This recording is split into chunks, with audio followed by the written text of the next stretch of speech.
اجازت مل جائے تو قدموں میں دفن کر دینا ورنہ جنت البقیع میں۔ تو حضرت علی المرتضیٰ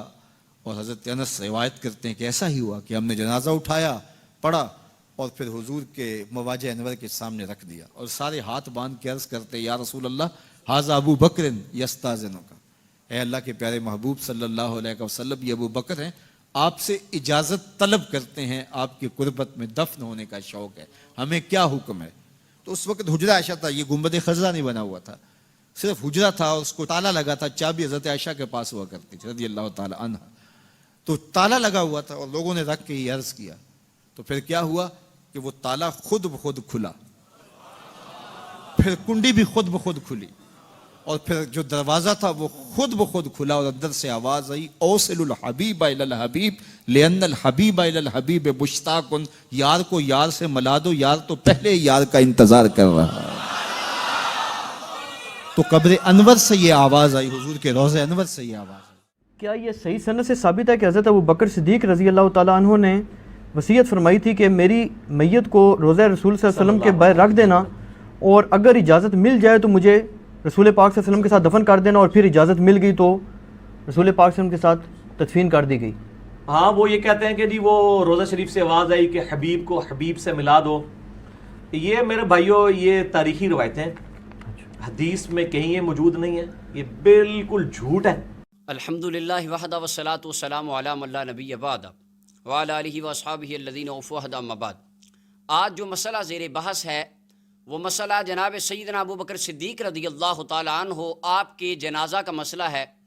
کہ اہل سنت و جماعت کا یہ عقیدہ ہے کہ جب جناب صدیق اکبر کا وصال باکمال ہوا تو آپ کی میت کو روضہ رسول کے سامنے حجرہ سیدہ عائشہ صدیقہ رضی اللہ تعالیٰ عنہ کے سامنے رکھا گیا اور آپ کے لیے دروازہ کھلا اور اندر سے آواز آئی ادخلوا الحبیب الی الحبیب۔ جب یہ بات چھوٹے مرزا صاحب کے سامنے بیان کی گئی، انہوں نے کہا یہ تو ایک تاریخی بات ہے اور یہ بالکل جھوٹی بات ہے۔ ہاں، وہ یہ کہتے ہیں کہ جی وہ روزہ شریف سے آواز آئی کہ حبیب کو حبیب سے ملا دو۔ یہ میرے بھائیوں یہ تاریخی روایتیں، یہ بالکل جھوٹ ہے۔ تو میں پہلی بات تو یہ کہوں گا کہ آپ جو جنگ جمل اور جنگ صفین کی لیکچر 4 گھنٹے کے عوام کو جڑتے پھرتے ہیں وہ کس صحیح حدیث سے ثابت ہے؟ حدیث مصطفیٰ کا باب تو رحمت کائنات کے وصال باکمال کے وقت بند ہو چکا تھا، اس کے بعد جتنی بھی مسلمانان عالم کی بات ہے یا ان کی جو بھی ہے وہ ساری تاریخ ہے، اس کو اسلام کی تاریخ کہا جاتا ہے، تو ظاہری سی بات ہے یہ واقعہ بھی تاریخ میں ملے گا۔ دوسری بات، نہیں جی یہ تو جھوٹی بات ہے، یہ تو لکھا ہی کہیں نہیں ہے۔ سب سے پہلے حضرت امام ابن عساکر رحمۃ اللہ علیہ اپنی کتاب تاریخ دمشق 80 جلدوں کی کتاب، اس کی جلد نمبر 30 کے اندر اس روایت کو لکھتے ہیں، اس کا صفحہ نمبر 436 ہے، پوری سند کے ساتھ امام ابن عساکر نے اس روایت کو لکھا۔ اور اس کے علاوہ علامہ ہندی علیہ الرحمہ نے اپنی کتاب کنز الامال کے اندر جلد نمبر 12 کے اندر اس روایت کو پوری سند کے ساتھ ذکر فرمایا، حدیث نمبر 35724 ہے، 12ویں جلد کے اندر علامہ ہندی اس حدیث کو لکھتے ہیں۔ اس کے علاوہ حضرت امام فخر الدین رازی رحمۃ اللہ علیہ جن کو امام المفسرین کہا جاتا ہے، اپنی تفسیر کبیر کی جلد نمبر 11 میں اس روایت کو انہوں نے ذکر فرمایا۔ یہ مسلمانان عالم کے اماموں کی تاریخ کے اندر یہ واقعہ ذکر ہے اور منقول ہے۔ اور اس کے علاوہ امام جلال الدین سیوطی رحمۃ اللہ علیہ نے خصائص الکبریٰ کی جلد نمبر 2 صفحہ 492 کے اوپر اس روایت کو نقل فرمایا۔ یہ روایت اس طرح ہے کہ جب جناب صدیق اکبر رضی اللہ تعالیٰ عنہ آپ کا وصال باکمال ہوا، قریب آیا وقت، تو آپ نے حضرت مولا علی مرتضیٰ کو بلایا اور اپنے سر کی جانب بٹھا کر کچھ وصیتیں کی اور بعد میں فرمایا یا علی اذا مت، جب میں دنیا سے چلا جاؤں مجھے کفن دینے کے بعد، جنازہ پڑھانے کے بعد ایک کام کرنا، مجھے اس گھر کے اندر لے جانا جس کے اندر رحمت کائنات صلی اللہ علیہ وسلم آرام کر رہے ہیں، فاستأذنوا، اور جا کے رحمت کائنات صلی اللہ علیہ وسلم کے حجرہ کے باہر کھڑے ہو کے میرے لیے اجازت طلب کرنا، فَإِن رَأَيْتُمُ الْبَابَ قَدْ يُفْتَحُ، اگر تم دیکھو کہ دروازہ کھل گیا ہے، پہلے تو اجازت لینا کہ یا رسول اللہ یہ آپ کا یار غار یار مزار بننا چاہتا ہے۔ فرمایا اجازت اگر مل جائے، دروازہ کھل جائے تو فَادْخِلُوا بِي، فرمایا پھر مجھے اندر داخل کر دینا اور آقا کے پہلو میں مجھے دفن کر دینا، اور اگر اجازت نہ ملے تو مجھے مسلمانوں کے قبرستان میں دفن کر دینا۔ اب کچھ سلفی احباب کو اس احباب پر اس بات پر تکلیف اٹھتی ہے، خوارج کو بھی، یہ بات تو کہیں لکھی نہیں ہے، تو ان کے لیے عرض ہے یہ میرے ہاتھ میں کتاب ہے تکریم المؤمنین اور شمامت الانبیاء، یہ دو کتابیں ہیں مولانا نواب حسن صدیق بھوپالوی کی جو سلفیوں کے چوٹی کے عالم ہیں۔ اپنی کتاب تکریم المؤمنین کے صفحہ نمبر 37 پہ لکھتے ہیں کہ جب جناب علی المرتضیٰ فرماتے ہیں حضرت ابو بکر کا وصال ہو گیا، کفن دے دیا، غسل دے دیا، جنازہ پڑھا دیا، اس کے بعد رحمت کائنات صلی اللہ علیہ وسلم کے دروازہ اقدس کے سامنے میت کو رکھا گیا، اور جناب علی المرتضیٰ فرماتے ہیں میں پہلا بندہ تھا، وَكُنْتُ أَوَّلُ مَنْ يَأْذَنُ إِلَى الْبَابِ، میں آگے بڑھا، میں نے عرض کی یا رسول اللہ یہ آپ کا یار غار آج یار مزار بننے کی خواہش لے کر دنیا سجانے کے بعد آپ کے ساتھ سونا چاہتے ہیں۔ تو رحمت کائنات صلی اللہ علیہ وسلم کے حجرہ انور سے آواز آئی فَرَأَيْتُ الْبَابَ قَدْ تُفْتَحُ، مولا علی فرماتے میں نے دیکھا پہلے تو دروازہ کھل گیا، اور یہ نواب حسن بھوپالوی صاحب سلفیوں اہل حدیث احباب کے عالم، یہ بھی اپنی کتاب کے تکریم المومنین کے صفحہ 37 پہ لکھتے ہیں، حضرت علی فرماتے میں نے دروازے کو دیکھا کھل گیا، وَسَمِعْتُ قَائِلًا يَقُولُ، اور اندر سے آواز آئی ادخل الحبیب الی الحبیب، یار کو یار کے ساتھ ملا دو، فإن الحبیب الی الحبیب مشتاق، یار تو پہلے سے یار کا انتظار کر رہا ہے۔ اب خوارج کے علماء اپنی کتابوں میں اس روایت کو لکھتے ہیں، اور امت کے اماموں نے اپنی اپنی کتابوں میں اپنی اپنی اسناد کے ساتھ ان روایات کو ذکر فرمایا، اور پھر کہا جاتا ہے کہ یہ حدیث تو ضعیف ہے جی، ہم تو اس روایت کو نہیں مانتے، یہ روایت ہی ضعیف ہے۔ تو جن احباب نے یہ ذوف کا ٹھیکہ لے رکھا ہے امت کے لیے، ان کو میری یہ گزارش ہے، آپ نماز نیت کرنے کے بعد،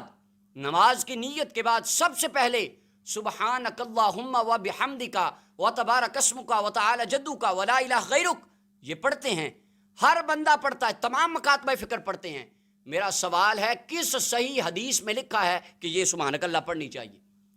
یہ روایت جن کتب میں آئی ہے یہ روایت ضعیف روایت ہے، لیکن سارے مانیں گے، لیکن جب بات ابو بکر صدیق کی شان کی آئے گی تو کہیں نہیں ہم نہیں مانتے۔ اگر یہ نہیں مانتے تو وہ کیوں مانتے ہو؟ سبحانک اللہ کیوں پڑھتے ہو؟ حدیث تو وہ بھی ضعیف ہے۔ اور اس کے بعد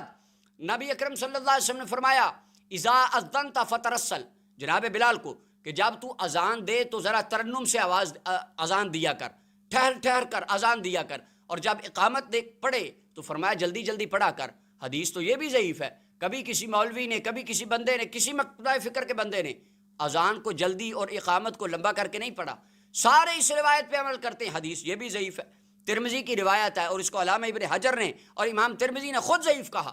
لیکن سارے عمل کرتے ہیں۔ لیکن جب بات ابو بکر صدیق کی آئے تو کہنا ہم نہیں مانتے، یہ بات ہی جھوٹی ہے، اگر اس کو نہیں مانتے تو پھر اس کو کیوں مانتے ہو؟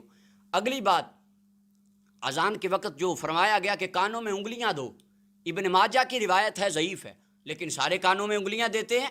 لیکن بات جب عظمت صحابہ کی آئے، آقا کریم علیہ السلام کے غلاموں کی شان کی آئے، حضور کی عظمت کی آئے، تو نہیں ہم نے نہیں ماننا۔ اگر آج ہمیں کوئی کہتا ہے کہ تم یہ عقیدہ رکھتے ہو کہ ابو بکر صدیق کے لیے تو روضہ رسول سے آواز آئی، تمہارا عقیدہ مشرکانہ عقیدہ ہے، تو ہمیں بالکل اس پر کوئی ٹینشن نہیں ہے، اس کے اوپر ہم کسی قسم کی ملامت محسوس نہیں کرتے۔ مدینہ طیبہ کا بازار ہے، اٹھا کے دیکھیے مسلم شریف، مدینہ طیبہ کا بازار ہے، خطبہ دینے والے مصطفیٰ کے صحابی جابر بن عبداللہ رضی اللہ تعالیٰ عنہ، حضرت جابر ہیں، آپ خطبہ دے تقریر کر رہے ہیں لوگوں کو، ایک خارجی اٹھ کے کھڑا ہو گیا، آپ کی تقریر کا موضوع شفاعت مصطفیٰ تھا، آپ تقریر کر رہے تھے کہ قیامت کا دن ہوگا، حضور علیہ السلام اپنی شفاعت سے کروڑوں امتیوں کو جنت میں لے جائیں گے۔ ایک خارجی اٹھ کے کھڑا ہوا، کہنے لگا اے جابر یہ تم کیا کہہ رہے ہو؟ تم تو قرآن کے مخالف ہو، تمہیں تو قرآن صحیح سمجھ ہی نہیں آیا، حالانکہ اللہ کا قرآن کہتا ہے کہ جب جہنمی باہر آئیں گے ان کو پھر دھکا دے دیا جائے گا، جہنمی سادہ جہنم میں رہیں گے، اور تم کہتے ہو نبی ان کو جنت میں لے جائیں گے، تمہیں قرآن سمجھ ہی نہیں آیا۔ اگر آج ہمیں کوئی کہتا ہے کہ تمہیں تو حدیثیں سمجھ ہی نہیں آئیں، ہم زیادہ سمجھ گئے تھے، تو یہ بات تو مصطفیٰ کے صحابہ کو بھی کہی گئی تھی، یہ تو جن کے سامنے اللہ کا قرآن اترا، جنہوں نے ساری زندگی حضور کی صحبت میں گزاری، انہیں بھی انہوں نے کہہ دیا نہیں قرآن تمہیں سمجھ نہیں آیا، آج ہمیں صحیح سمجھ آ گیا۔ 1400 نبی اکرم صلی اللہ علیہ وسلم نے ارشاد فرمایا یہ قیامت کی نشانی ہے، بعد میں آنے والے جوان یہ پہلی امتوں کے سلف و صالحین کو لعنت کریں گے۔ آج 14ویں صدی کا وہ بندہ جس کو گھر میں کوئی دوسری بار کھانا نہیں دیتا، وہ لعنتی اٹھ کے داتا علی حجویری کو باتیں کرتا ہے، خواجہ اجمیری پر لعن کرتا ہے، ان کے قدموں سے لگنے والی خاک کے برابر بھی تمہاری نسلوں کی اوقات نہیں ہے، تمہیں کلمہ پڑھانے والے برے صغیر پاک و ہند میں یہ اللہ کے ولی تھے. اگر آج یہ اولیاء کرام اس پاک سرزمین کی دھرتی پہ نہ آتے تو تم بھی آج گائے کا پیشاب پی رہے ہوتے, تمہاری مائیں بہنیں بھی ہیرا منڈی میں بک رہی ہوتی. آج تمہاری نسلوں کو, تمہارے آباء و اجداد کو کلمہ پڑھانے والے یہ اولیاء کاملین تھے جن کا عقیدہ اہل سنت و جماعت میں پایا جاتا ہے. اور یہ بات کہنا نہیں جی ہم نہیں مانتے کسی کو, تو یہ بات تو مصطفیٰ کے صحابہ کو بھی انہوں نے کہہ دی تھی, ہم نہیں مانتے. حضرت علی المرتضیٰ خطبہ دے رہے تھے, خارجی اٹھ کے کہنے لگا یا علی اشرکت باللہ, تو مشرک ہو گیا ہے. آج ہم داتا علی حجویری کے غلام ہیں, ہم رحمت کائنات کو پکارتے ہیں, الصلاۃ والسلام علیک یا رسول اللہ کی صدائیں دیتے ہیں, ہم یا رسول اللہ پکارنے والے ہیں. ہمیں کہا جاتا ہے نہیں نہیں تم تو مشرک ہو. ہم کہتے ہیں تمہارے فتوے ہمارے سینے پہ, یہ فتویٰ ہمارے پیر علی پہ بھی تمہارے بڑوں نے لگایا تھا. نبی یہ بات تو صحابہ کو بھی کہی گئی, ہم نہیں مانتے, لیکن صحابہ کرام نے ہمیں عقیدہ کیا دیا. امام الاولیاء, امام الصحابہ, افضل البشر بعد الانبیاء ابو بکر صدیق رضی اللہ تعالیٰ عنہ جن کے ہم غلام ہیں, انہوں نے ہمیں عقیدہ یہ دیا. ابو جہل مکے کی گلیوں میں اٹھتا ہے, مکے کی گلیوں میں دوڑتا ابو بکر صدیق کے دروازے پہ جا کے کہتا ہے ابو بکر باہر آ. آپ تشریف لاتے ہیں, ابو بکر اگر کوئی بندہ یہ دعویٰ کرے کہ میں رات کے تھوڑے سے حصے میں 7 آسمانوں کی سیر کر آیا, مسجد اقصیٰ میں نماز پڑھا آیا, عرش العلا کی سیر, جنت و جہنم کی سیر کر آیا, مان لو گے؟ ابو بکر صدیق فرماتے ہیں بات کہی کس نے ہے, حالانکہ عقل میں آنے والی تو بات ہی نہیں ہے. ابو جہل کہتا ہے تیرے محبوب نے بات کہی ہے. بیان کرنے والا ابو جہل تھا, بات رحمت کائنات صلی اللہ علیہ وسلم کی عظمت و شان میں تھی. ابو بکر صدیق نے فرمایا میں مہر لگا کر تجھے گواہی دیتا ہوں کہ واقعی یہ بات بالکل درست ہے, کیونکہ فرمانے والی ذات کملی والے مصطفیٰ کی ذات ہے. یہ شان اور عظمت اس سے آقا کریم علیہ السلام کی ظاہر ہوتی ہے. یہ عقیدہ ہمیں ابو بکر صدیق رضی اللہ تعالیٰ عنہ نے عطا فرمایا. بات بیان کرنے والا جو بھی ہو, بات اگر اللہ والوں کی شان میں ہو, آنکھیں بند کر کے ماننا اور اس کی تصدیق کرنا جناب ابو بکر کی سنت مبارکہ ہے. ہم نہیں مانتے جی. تو یہ تو صحابہ کرام کی باتیں بھی لوگوں نے نہیں مانی, خوارج ان کے دور میں بھی پیدا ہو چکے تھے. اللہ تعالی ہمیں قرآن و سنت کی روشنی میں آقا کریم علیہ السلام کی تعلیمات پر عمل اور ان کے پیاروں کی محبت اور ان کے پیاروں کا ادب نصیب فرمائے, کیونکہ آقا کریم علیہ السلام نے فرمایا ہر چیز کی ایک بنیاد ہوتی ہے. حضور فرماتے ہیں لکل شیء اساس, ہر چیز کی بنیاد ہوتی ہے. واساس الاسلام حب اصحابی و اہل بیتی, اور اسلام کی بنیاد میرے صحابہ و اہل بیت کی محبت پر رکھ دی گئی ہے. اور اہل سنت و جماعت دنیا کائنات کی وہ جماعت ہے جو مصطفیٰ کے تمام صحابہ کی بھی محب ہے اور آقا کریم علیہ السلام کی اہل بیت سے بھی دل و جان سے پیار کرنے والی ہے. اللہ تعالی ہمیں ان کی محبت پر دنیا سے جانے کی توفیق عطا فرمائے. وآخر دعوانا الحمدللہ رب العالمین.